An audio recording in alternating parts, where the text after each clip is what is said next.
Stock மார்க்கெட்டை பொறுத்த வரைக்கும் பார்த்தீங்கன்னா, இங்கே வரவங்க எல்லாருமே எவ்வளோ நாளும் இங்கே ஸ்டாக் மார்க்கெட் எதிர்பார்க்கலாம் அப்படின்ற ஒரு மைண்ட் செட் வர்றது தான் தப்பு. இந்த இடத்துல எவ்வளோ எதிர்பார்க்க முடியும் அப்படின்றத தெரிஞ்சுக்கிங்க. ஏன்னா நீங்கள் கேம்லிங் பண்ணுறீங்களா இல்லை ஸ்டாக் மார்க்கெட்டை ப்ரொஃபஷனாக எடுத்துக்கிறீங்களா தெரியாமையே நிறைய பேர் ட்ரேட் பண்ணிட்டுருக்காங்க. ரூ. 1000 வச்சு ரூ. 2000 பண்ணுறது, ரூ. 5000 வச்சு ரூ. 10,000 பண்ணுறது, இந்த மாதிரிலாம் பண்ண முடியுமா? 100% ரிட்டர்ன்ஸ் ஒரு நாளில் 2 நாளில் கொண்டு வர முடியுமானா வர முடியும். ஆனால் அது அப்நார்மல் ரிட்டர்ன்ஸ்.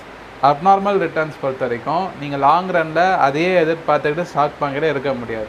அப்போ எவ்வளோ எதிர்பார்த்தா இங்கே நிலைக்க முடியும் அப்படின்னு ஒன்று இருக்குல்ல, that is actual returns. Abnormal ரிட்டர்ன்ஸே மைண்டில் வச்சுக்கிட்டு அதை நோக்கியே ஓடிட்டு இருந்தீங்கன்னா சீக்கிரமாக நீங்களும் அப்நார்மலாக காணாமல் போயிடுவீங்க. ஒரு ட்ரேடராக இருந்தால் ஒரு வருஷத்துக்கு 30% 35% ஸ்டாக் மார்க்கெட் ரிட்டர்ன்ஸ் எதிர்பார்க்கலாம். நல்லா ப்ரொஃபஷனல் ட்ரேடராக இருக்கீங்கன்னா. இன்வெஸ்டராக இருக்கீங்கன்னா 15% 20% எதிர்பார்க்கலாம். ஸோ நீங்கள் என்ன கேட்டகரின்னு நீங்கள் முடிவு பண்ணி